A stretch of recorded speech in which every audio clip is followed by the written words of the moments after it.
I'm Ed Taylor. I'm the Dean and Vice Provost of Undergraduate Academic Affairs. My name is Daniel Terrison. I'm a senior at UW studying biology. My name is Moy Mamidullah. I'm a sophomore and I'm hoping to pursue a double major in international studies and economics. My name is Ryan Baker. I'm a junior here at University of Washington and I'm studying English language and literature. I'm Emily Jury. I'm a senior this year at UW and I'm majoring in psychology and minoring in diversity. I'm Allison Hamburg. I'm a senior and I'm in community, environment, and planning. I'm Tahani. I'm a senior and a social work major. Nate Sakifio. I'm going to be a senior and I'm from Seattle, Washington. About 6 years ago, where faculty and students and staff got together and decided it would be a good idea if freshmen start out their academic year at the University of Washington with a common experience. And one of those common experiences that people decided might be a book. If we handed a single book to all the freshmen coming in and said, let's read together, that this may be a wonderful way to start by forming community. And this year we've chosen a book by Sarah Lawrence-Lightfoot called Respect.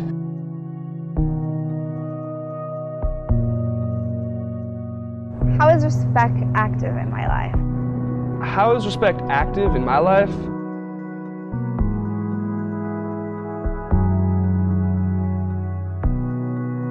Respect is active pretty much in all of my relationships. It's always moving, I guess. Respect is. It's never something that's just in a book written and it's something that you should do.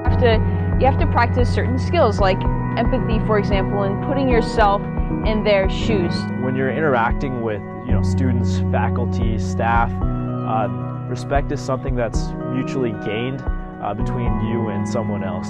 Talking to my coaches especially comes up a lot, or like my other teammates, just respecting everything, not in sort of like the traditional sense that, oh, he looks at me when I'm talking or stuff like that, but like just being a good person to him. Respect is always active in my life because I always have to consistently remind myself of the different ways respect kind of takes shape. So, for example, I show respect to professors in different ways that I might show respect to my peers. How has respect changed for me since I was a freshman? How has respect changed for me? Coming to college allows you the opportunity to start to realize that you don't always have to agree with what everyone says, and it's okay to disagree, and you're not being disrespectful in doing so. You have more of a, I guess, to say respect for respect. So I'm in community, environment, and planning, which is a very unique and amazing major here at UW, and respect is definitely a key aspect of our program. Out of respect for the business school, you have to work hard. Like, nothing comes easy in life. I think respect relates a lot to my field of study, psychology, just because that's a very, cognitive process. Sometimes when I'll meet other students, I'll tell them that I'm an English major. You can kind of see that maybe that respect isn't quite there. English isn't a very well-respected major, maybe for some people.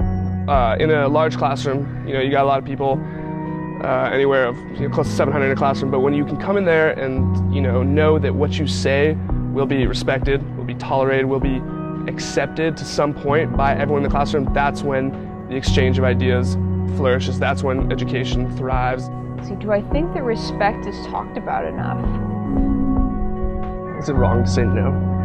I don't. I think that people say the word respect, but it's not talked about what it means or how to actually portray that in your life. And I think respect is different for everyone, and we're never taught to ask people what respect means to them. We should be asking that question instead of assuming what respect means to everyone. I think it could be talked about more, and that's one thing that I think is really awesome about this comic book. It's about you kind of risking yourself, your respect, to show your true self to someone else. I think in high school, sometimes when we're raised, we're so desensitized to the word respect. We hear it everywhere. What do you want in a classroom? Well, we want respect. What does that mean? Without having a very substantive dialogue about it, an active conversation amongst a lot of people from different places, how do you really show respect or represent respect? I think that this comic book is a great step towards it. The book will be a piece that we can just talk about, and we can imagine students at some point, freshmen during the year, drawing their own portraits of what respect looks like in their lives or in the lives of their colleagues and their peers. So we hope it's a book that will spur people to action, that will spur people to actually reflect on their day-to-day lives as their students here, and that these will be values that they'll carry with them when they leave the university. So we hope that that's what the book will